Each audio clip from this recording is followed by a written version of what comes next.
लई लागलं.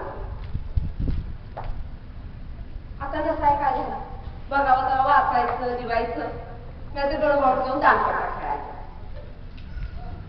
एक दिन नीट भरावं अहो समजा पुस्तकांचा पसारा पडलेला आता दोन नीटनेटके ठेवायला लागले आणि मला शेटची बाहेर आला आणि मला म्हणतात कसं अगं अगं अगं माझी पुस्तकं कशाला काढली आणि ही पानं गेली बघ. हे घ्या तुमचं पान का काय ते काय आहे एवढं त्या पानात नाही. अगं ही चरित्र हे शिवाजी महाराजांचं चरित्र आणि हो त्यांचं हे बघ वॉशिंग्टनचं चरित्र आणि हो त्यांचं शिवाजी आपला दिसतोय जणू पण हे जरा परक्याचं नाव दिसतंय. हो परक असतो नाही तर घरचं असतो त्याचा विचार चांगले असले म्हणजे तो वागला कसा जगला कसा हे समजून घ्यायला हवं. आता हेच राईट्स ऑफ मॅन थॉमस पेनचं पुस्तक आहे. यात समद सविस्तर लिहिले माणसाचे हक्क काय कर्तव्य काय समद सविस्तर लिहिले. तुम्हाला लिवा येतं वाचा येतं तुम्ही बी लिवाल कशी पुस्तकं. हो लिहिली आणि घेऊया मला वाचून जावाल का. हो जावी आता कवा जायची शेटची पुस्तकावरून बोलत होत म्हणजे हा विषय घ्यावा आणि बसावं बोलत तर शेजारच्या चंद्राकानं एक दिवस विचारलं काय ग काय चाललंय या दुपारचं संध्याकाळचं. ते वाचत्यात आणि मी ऐकते. आता ऐकून काय तुला बाकीवर बोलायच्या का कालंगात मी तर काय शिकायचे. आता तेच वाचून जाते कधी कधी पोरं झाली की मी समजा बघ पोरं झाल्यावर आपलं बघायला तोवर मी आपलं ऐकलं आणि आता कसं मागं माझ्या शेडजीच ते वाचत्यात आणि मी ऐकते त्यातच गरपटून घेते. आता कोणच्या डोळ्याला वाटते आपल्या बायकोला वाचून जावं. आता ह्याच नाही वाचत आता कुणी काय म्हणलं पण हे काय वाचायचं बंद येत नाही आणि मी काय ऐकायची बंद यायची ती साखर आणि शेडजी त्यांच्या बाबा मित्राच्या लग्नाला गेली आणि घर झालं तेच चालतात लागले जरा करायला इकडून तिकडं तिकडून तिकडं इकडून तिकडं तिकडून तिकडं. या काही सांगलं तर काय बोलायचं मी पाणी देते. अहो काय झालंय लगीन लागलं बोलात निघाल्या आणि बाळूला पडवत करत गेला म्हणजे मी त्यांच्यावर चालतोय करता. अरे तू शूद्र जातीस तुला जाती पातीची बंधने नाही पण मी धुडकावून जातो आणि समजतो कोण स्वतःला आणि काय रे 4 शिकला म्हणजे तुझी जात नाही बदलली आणि इंग्रजात गटाली म्हणजे तुम्हाला मोक्काट लागायची मुभा मिळाली असते नाही अशी बडबड केलं का ना अहो तुला बोललं होतं ना ते जाती पातीचं खूप आपण तुम्ही त्याने समजून सांगायचं. दारा मुलं असलेल्या मामाची मुलं आणि म्हणाले काय समजून सांगायचं आरोग्य जे आहे ते मांडवा आपण छत्रजातीचे त्यांच्या बरोबरीचे कसे होणार. अरे धार्मिक सार्वजनिक जीवनात ते आपल्या बोलत नाही शिक्षण करतात आपण गेलं हे पुन्हा उपकार कुणी केले आता कुणी काही बघावं लागतं तुम्हाला ऐकून द्यावं अन्य विचार करणार नाही असं कसं म्हणतो होती आणि पेशवाच्या घातल्या शिक्षा झाली असती चांगली आपल्याला शिक्षा झाली असते तर कुणी काही बोलावं लागतं तुम्हाला ऐकून द्यावं हा अन्य विचार करणार नाही आणि माणसं जायला हे लई चिडलं सामाजिक अपमान बाहेर निघून गेला.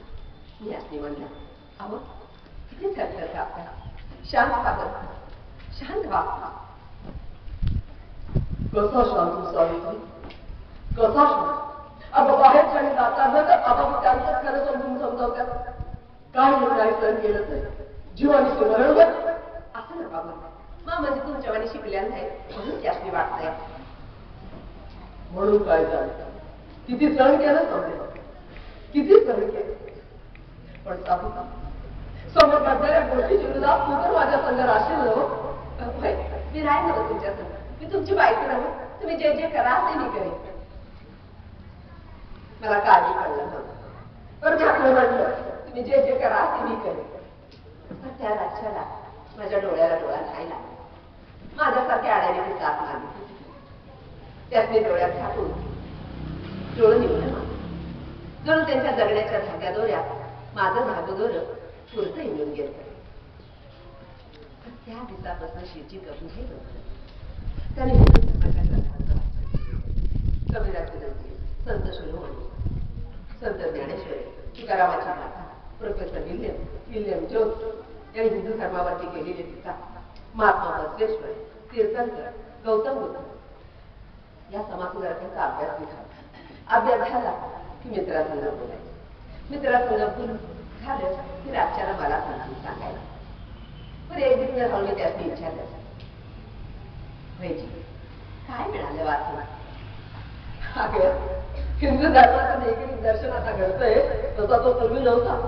पूर्वी तो शुद्ध स्वरूपात होता.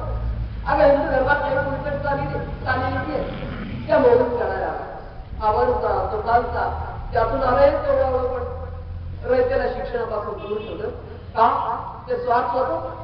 शिकून अक्कल आली तर आणि या धर्माचा आणि रयतेचा विस्फोट झालाय आणि याच्यावर एकच उपाय समजायला शिक्षण द्यावं आणि जातीभेद मोडून काढायचा तर शिक्षण हाच उपाय बघ शिक्षण हाच उपाय बघ. शेवटी शिक्षणापाय झपाट्यानं ठार झाला. 4 दिवस गेले आणि शेवटी नगरला गेला. कोवंडी भाऊजी तेव्हा तिथे राहते. तिथे कुणी भरला नावाची मंडप शाळेत शिकवायची काम करायची. मग ही दोघं गेली त्या बाईला विचारायला काय शिकवावं कसं शिकवावं. तरी बाया म्हणते कशी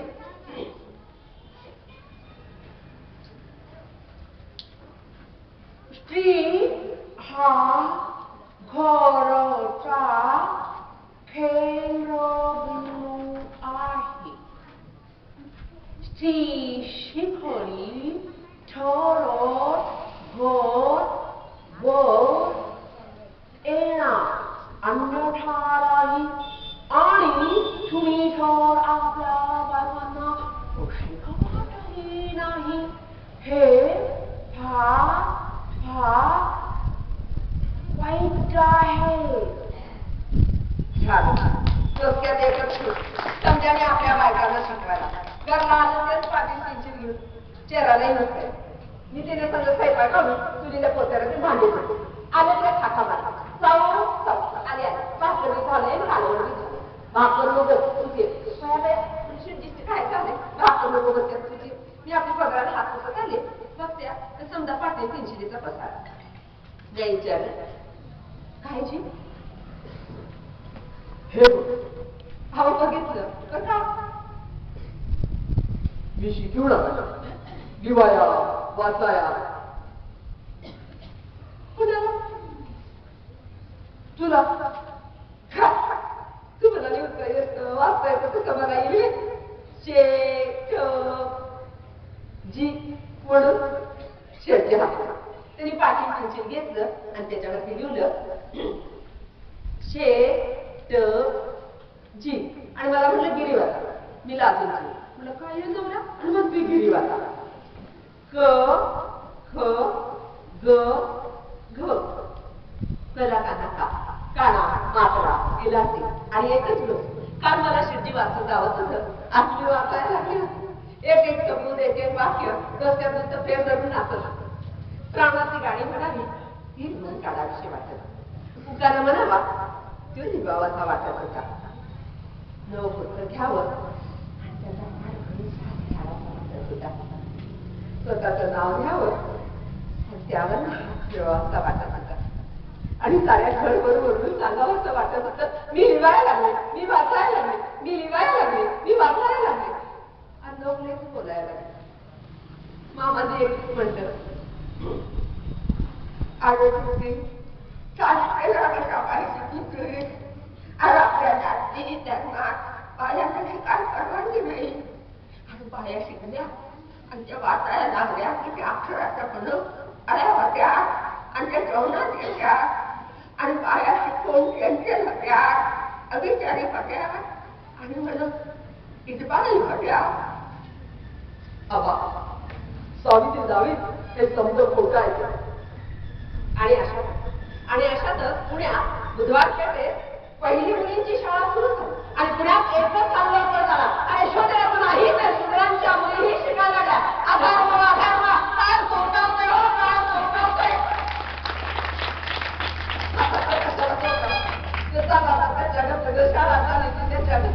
आणि अशातच अण्णासाहेब चिपळूणच्या वाड्यात दुसरी मुलींची शाळा सुरू झाली त्याच कला उस्मान शेट्टी वाड्यात प्रौढ शिक्षणाचा वर्ग सुरू झाला केशवराव मोळाकर विष्णुशास्त्री पंडित मांडे भिडे शास्त्री ती समधी मंडळी होती कार्यकारी मंडळात आधी शाळेच्या नावाने लई वराडा तरी शाळा बंद पडत नव्हती विष्णुपद सत्य नावाचा बामण शाळेत शिकवायचं काम करायचं मग त्याला सुरुवात केली कामावर जाऊन अरे जाती आहे काकू एक सुरा तुझ्या वागणुकीचे परिणाम तुझ्या मुलाबाळांना भोगावे लागतील पहिल्या सुरात दुसरा सुरू गावावर आणि सोडली नव्हतं त्याला शाळा शिरजी घरला आलं ते चिंता केली काय करावं अशा म्हणे लागले अर्जाला घालायला मी आपली इच्छा अवं काम झाले पंतोजीची शाळा सोडली अहो मग मिळेल की दुसऱ्या पद्धतीची परत तवर शाळा बंद ठेवणं जमणार नाही तुम्ही म्हणते कसं नसतं एकेकाचं पक्कमत नसतं एकेकाचं पक्कमत पण तुझं मन आहे पक्क आहे घट्ट मी तुमची बायको ना माझं मन हाय पक्क हाय घट्ट मग उद्यापासून तूच चल शाळेत शिकवाय नाहीतर फुकटचा पंतोजी मिळणार आहे मी आणि शाळेत नाही तर माझं वाक्य पुरवायच्या आधी शेठजी बाहेर गेले परत आलं तेच भवाळकर भाऊजी देखील भाऊजी मला म्हणत होतं वहिनी उद्यापासून आपण शाळेत शिकवायचं हे नक्की ठरेल काय बोलताय का हो कसं शिकवायचं काय शिकवायचं हे शिकवीन घे आपल्याला दोघं माझं म्हणणं ऐकून घेण्याच्या मदतीत येतो मला तर नाही बी म्हणवत नव्हतं आणि पैसे मिळवत नव्हतं म्हणलं एक घातून करत होतं तर माझ्या शेठजीची शाळा कशी बंद पडू द्यायची माझ्या शेठजीचं काम कसं बंद पडू द्यायचं धाका करणार म्हणून कट करायला हवं आज दुसऱ्या दिवशी फरमा निघाला चला आठवण शाळेला निघायचं धाका करणार म्हणून केलं आणि घुमऱ्या बाई खाऊन टाकला शेठजी माझ्या संघ अंतर ठेवून मी शेठजी संघ चालले होते माणसं आमच्याकडे कथामाखा बघायला कामासाठी बाई माणसानं बाहेर पडायचं वीज नव्हतं काही आमच्या मागणंच यायला आणि काही बडबडी करायला कोण रे डोक्यावर कदर आणि तुरु तुरु चालली आहे अरे मला वाटतंय बरं का रे पुण्यानं बाई ठेवलेली दिसते पाहू तसंच चालून चालायला शाळा जवळ आली तसं त्यांच्या ध्यानात आलं आणि शाळेत चालले अरे मी तर शाळेत चालल्या या पुण्याच्या आणि पुण्यात वार्ता होता पुण्याने आपली बायको शाळेत शिकवायला एक शूद्र स्त्री शाळेत शिक्षिका म्हणून शिकवायला ते म्हणजे काय रे अरे बघता काय आला मारा सोडा एकच हल्लोकळ झाला मी शाळेत गेले चार पोरी बघून माझा जीव मात्र खंडात पडला मी त्या पोलिसने म्हटलं आज माझा पहिला दिवस शाळेत शिकवायचं मी तुम्हाला शिकवाय आहे मला जे जे येते ते सांगायला आहे मी शाळेत शिकवायला अंधारावरनं खिडक्यावरनं माणसं बाहेर उभं राहून घाणघाण बोलायचे घाणघाण शिवाय द्यायचे मग त्या दारावर खिडक्या बंद करायला सुरुवात केली आणि बंद खोलीत नीतिबोध वाचन मराठी, भूगोल, मराठ्यांचा इतिहास, बेरीज वजाबाकी हे समजून सांगणं सुरू झालं. आणि शिरजी बाहेर मारवाड्यात मानवाड्यात त्यासनी शिक्षणाचं महत्व सांगायला लागलं. पण काय झालं, माझ्या शाळेत झाल्यानं पुण्यात लईच चर्चा व्हायला लागली. लोक लईच बोलायला लागले.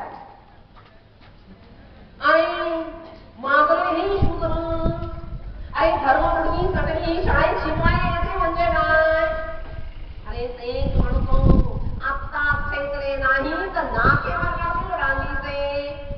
लई चर्चा लई चर्चा. पण घाबरून जमणार आणि राजकारणानं सुटणारं ते पुढं होतं. मी शाळेत जायला लागले की कुणी मोरडे यायचा, कोण खाकरायचा, कुणी यायचा अंगावर थुकायचा. एक दिवस एकाने चुकून फेकला अंगावर आणि एक दिवस दगड हाडला टाकूया आणि एक दिवस दोघं मागं पुढं उभं राहिलं. बाई जीव बाबरा उभा झाला.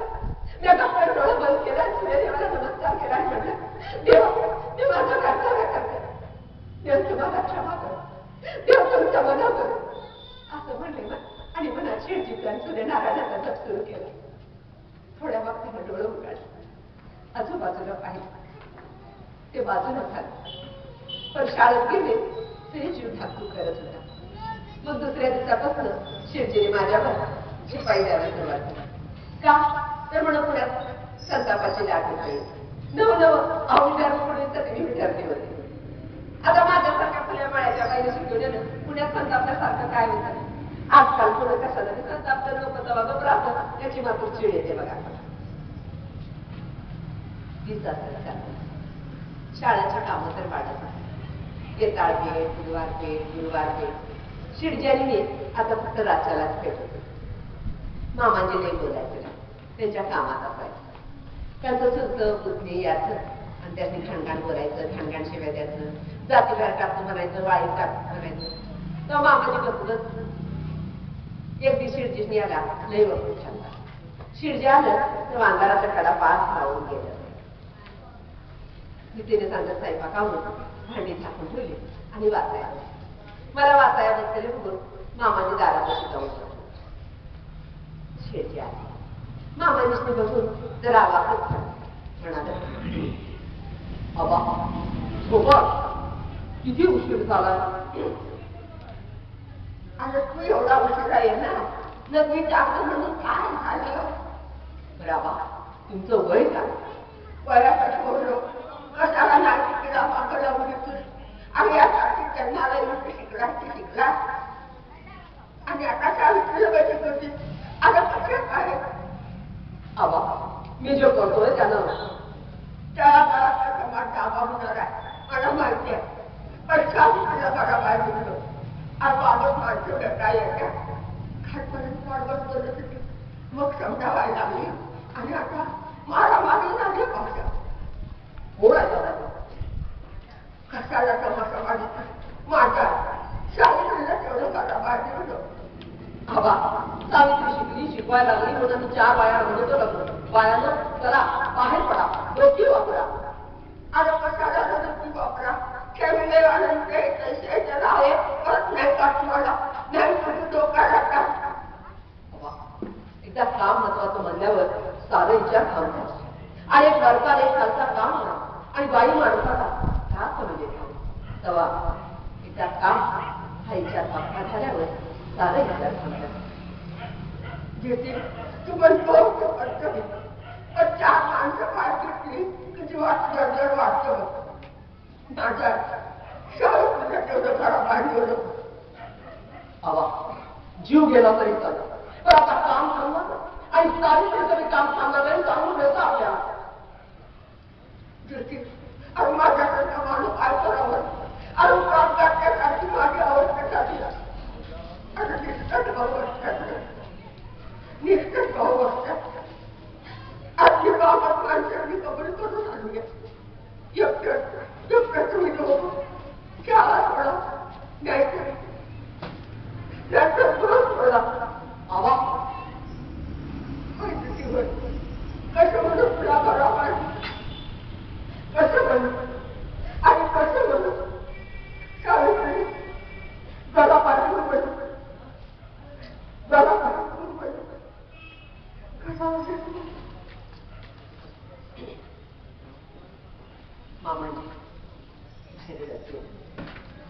मी आसरडच होते. झाकलेली भांडी कशी झाकली आणि हाताखाली गिळत होतो. आम्ही दोघं निसकच एकमेकांना बघत ते निसकच दाखवत होतं. काय होणार, कसं होणार, काय बी उमजत नव्हतं. पाठ खोबला आणि शेवटी मला म्हणाल, पण जरा सकाळ सोडायचं. सत्याशी म्हण केली वाही, पाणी ये नाही जन्मता. ज्या घरात ती लहानाची मोठी झाले ते घर सोडायचं. ज्या घरात मी शिकले, जाणीव झाले ते घर सोडायचं. ज्या मामाची मला दादाची माया दिली त्याची सोडून जायचं. पुराची धडधड वाढली होती. पोटात खड्डा पडला होता. पावनात पावला अडखळत होती. ही सुचली. चार कापडं बांधून घेतली. एक वार फार बघून घेतलं आणि समोर मामाचे दिवसे रामकडे पडला. मामाचे चुकले असलं तर माफ करा.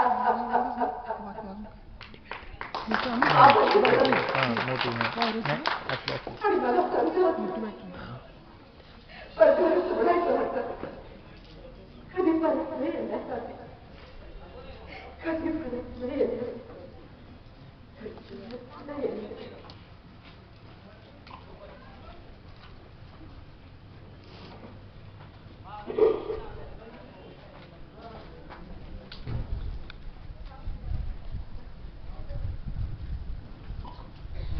घर सोडलं आणि लोक लई बाहेर बडबड करायला. अरे पुण्याने घर सोडलं तर सोडलं आणि बाहेर पुण्यात पण सोडलं. अरे कुठं भेटतील रे बाप. आम्हीच आमची पाप मांडत होतो आणि यांचं मैत्र आणि त्यांच्या बायका आमच्या पाठीवर राहतात. आणि आता तरी काय, आम्ही जाणी आमचीच कामं. माणसंच माणसाला मारतात, माणसंच माणसाला जातात. उस्मान शेखच्या वाड्यात आम्ही राहतो. प्रतिमा शेख किती मदतीला. शाळेची कामं तर वाढत नाही. आणि आता तर काय, मारा मांगाच्या पुरीही शिकायला लागल्या होत्या. अहो तेव्हा जेवणाला गोष्ट असते. शाळेतल्या पोरीशी निबंध लिवायला सांगितला होता. मुक्त असं तेव्हा 12-13 वर्षाची. पोरगीचा निबंध झाला तशी उठली आणि लागली की ठेक्यात वाचायला.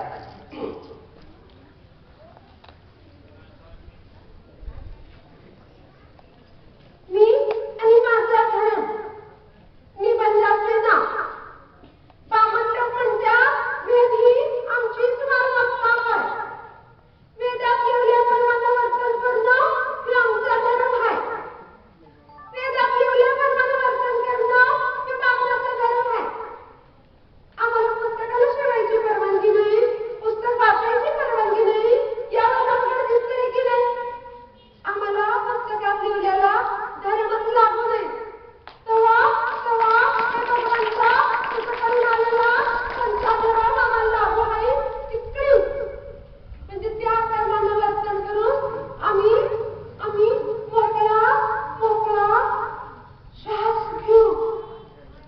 बया आपण शिकवलेली पोर बोलत होती का काय? त्या दिवसाला वाटलं बघा आपण शिकवलं तर सार्थक झालं. तर आज सार्थक गेलं बघा वाया. आज ती गावाला बिन शिकलेल्या पोरं सांभाळताना, भाकऱ्या बडवताना लई जणी दिसतात. मी म्हणते असं का व्हावं? आम्ही जे केलं ते संपलं का काय असं समजायचं का काय?